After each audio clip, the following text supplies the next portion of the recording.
यहाँ चाहिँ छ यसरी यो मेरो खुर्सानी यहाँ पनि छ मैले निकालिसकेछु धोएर पानी पनि बनाइसकेको छु अब यस पनि मैले धोइसकेको छु। नमस्ते सबैलाई म चाहिँ न्यू ब्लग लिएर आइसकेको छु तपाईहरुले पार्वती राई नि अनि आजको मेरो ब्लग चाहिँ कस्तो हुन्छ हेर्नु होला कृपया अनि थम्बनेल देखेरै तपाईहरुले थाहा पाइसक्नुभयो होला मैले कस्तो केको भिडियो गरेछु भनेर। यहाँ चाहिँ हेर्न सक्नुहुन्छ मैले के बनाउँदैछु बिहान भने यहाँ चाहिँ अन्डा छ पाकिरहेछ यहाँ चाहिँ छ बिसा पानी यो चाहिँ डेली मेरो रुटिन नै भइसकेको छ किनकि मैले बिहान उठ्ने बित्तिकै यसरी बनाउनु पर्छ नि त त्यही अनि यहाँ देख्न सक्नुहुन्छ यहाँ भात फुट्नु लागेको यो चाहिँ सुँगुरलाई हो यो चाहिँ सुँगुरलाई चक्करसँग दिन्छु म किनकि सुँगुर सानो छ नि त त्यही भएर मैले चाहिँ यो चाहिँ भात फुट्नु पर्नेछ नानीहरूलाई दिनुलाई। अनि यस्तै छ मेरो भिडियो हेर्नु होला। पानी पनि बनाइसकेको छु अब यसरी राख्नुपर्छ किनकि अहिले पानी पिउने मान्छे आउनुहुन्न त्यही भएर एकछिन पछि छोपेर राखिदिन्छु म चाहिँ यसरी।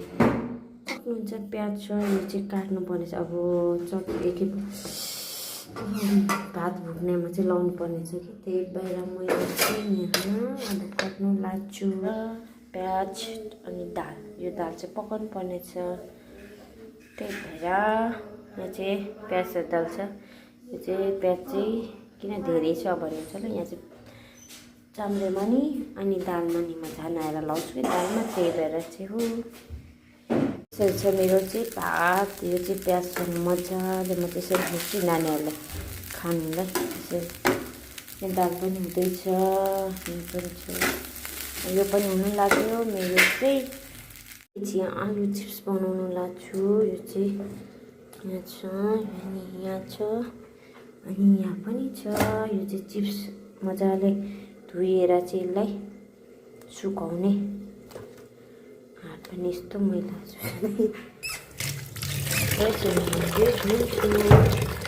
यो चाहिँ आलु अझै छ धुनु बाँकी छ मैले निकालिसकेको छु धोएर पनि यहाँ चाहिँ छ अर्को धुनु बाँकी छ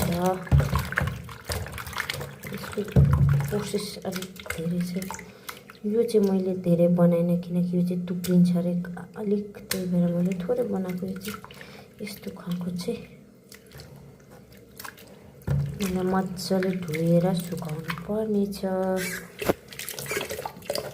पनि मैले धोइसकेको छु अनि यहाँ पनि छ अब यसलाई चाहिँ मजाले सुकाउनु पर्नेछ अनि मेरो सब्जी पनि पाकिरहेछ पाक्नु लाग्छ यसलाई सुकाइहाल्छु म अब यहाँ छ यसलाई चाहिँ मजाले सुकाउनु पर्नेछ नाङ्लोमा चाहिँ म चाहिँ मजाले राख्छु नाङ्लोमा भिजाएर यसमै राख्छु केही छैन ल मैला त के छ केही हुँदैन सुक्ने त हो त्यही भएर मजाले म चाहिँ भिजाएर राखिदिन्छु।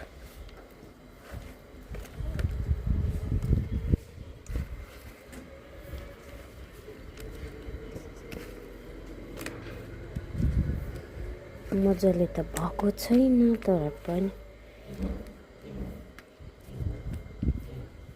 यसमा चाहिँ मेरो चाहिँ सुँगुरलाई पनि चारो दिनुपर्नेछ दिएकै छुइनँ यतिको भयो यसलाई यता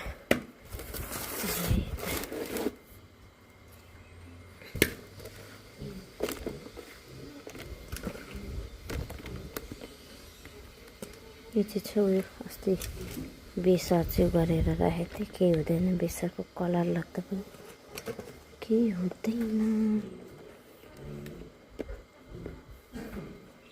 मैले चाहिँ यसरी राखेँ यहाँ चाहिँ यसरी मैले चाहिँ भिजाएर राखेँ यहाँ चाहिँ अझै लाउनु पर्ने चाहिँ पुगेको छैन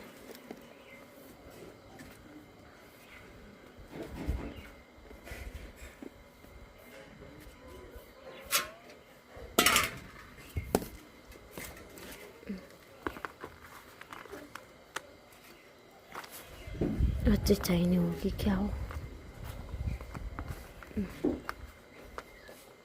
यो चाहिँ मेरो यस्तै हो। मेरो चाहिँ यहाँ चाहिँ यसरी छ, 3 नाङ्लो भयो।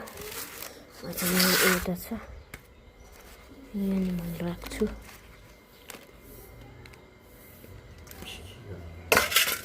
यहाँ चाहिँ यस्तै हो। म चाहिँ अब कस्तो हुन्छ हेर्नुपर्छ।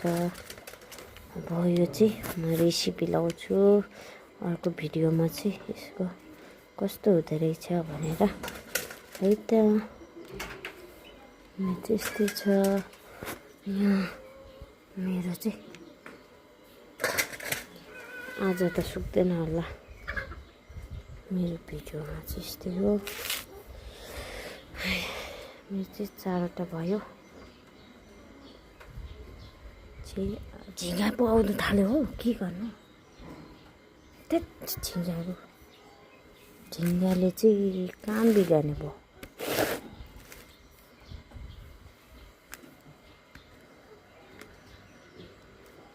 यहाँ चाहिँ कति धेरै बसेको रहेछ।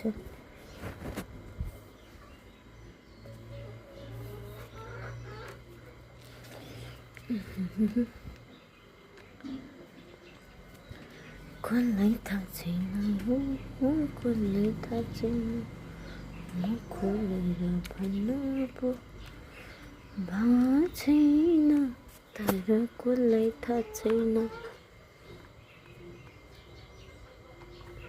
म खोलेर भन्न पो भयो, तर कसलाई थाहा छैन।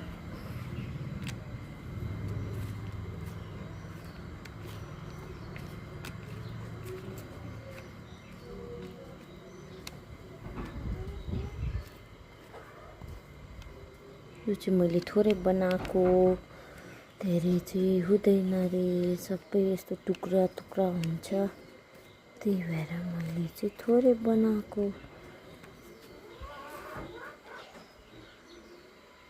आइया हो चाहिँ मेरो यिनीहरूलाई अब उता राख्नु पर्यो पर छानामाथि।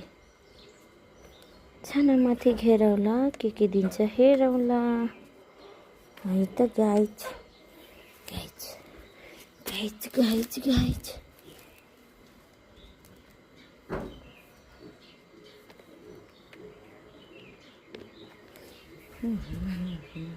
लिएर आएको छु मेरो लोकल अन्डा। म चाहिँ सबै लिएर आएको किनकि खानुलाई सबै टोले थियो, मैले धोएर त्यहाँ राखिदियो भने सबै टोले गरिदिन्छ त उनीहरूको बुढो पनि छैन, अनि बुढो बिनाको अन्डा के गर्नु, त्यही भएर खानुलाई मैले चाहिँ ल्याएको। यो चाहिँ दबाई पनि हुन्छ लोकल कुखुराको।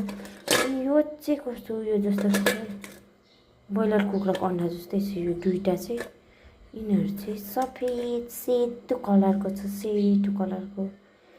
अनि यो चाहिँ के खालको अन्डा हो, यो चाहिँ ब्रोइलरको जस्तो छ। यो चाहिँ फेरि कस्तो खालको छ, यो चाहिँ गोलो खालको छ। यो चाहिँ ओभन जस्तो छ, ओभन के हुन्छ यसलाई। अब यसलाई म अमलेट बनाउँछु। यो चाहिँ एउटा खानुलाई। अनि 3-4वटा कुखुरा चाहिँ अन्डा पार्छ, एउटाको अन्डा चाहिँ पारा 13वटा। त्यसको चाहिँ मैले उठाएर बसिसकेछ, त्यसको चाहिँ नल्याएको मैले। त्यो छ अन्डा, कस्तो छ, राम्रो छ, राम्रै रहेछ त। दुई भएको छ।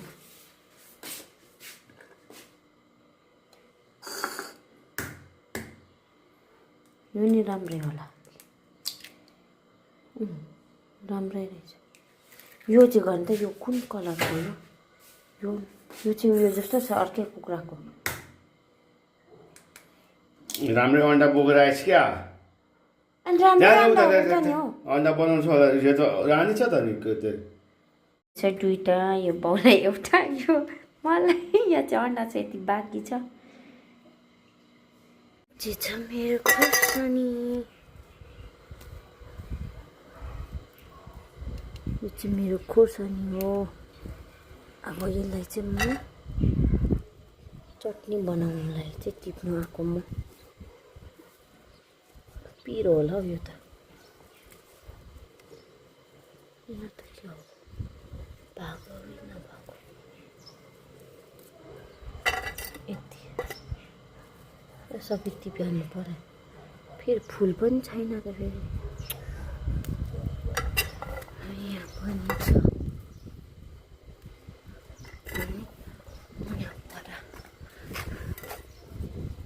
यहाँ पनि रहेछ यहाँ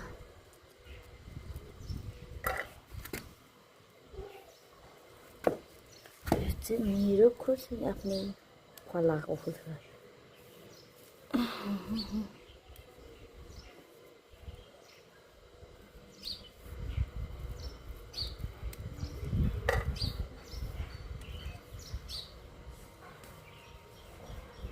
यिनीहरूको फुलै छैन कि क्या हो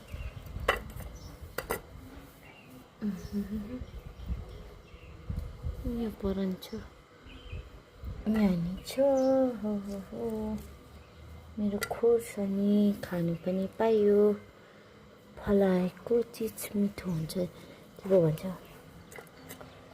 यति छ मेरो खोर्सानी यहाँ पनि रहेछ यत्रो देखेको छुइनँ मैले चाहिँ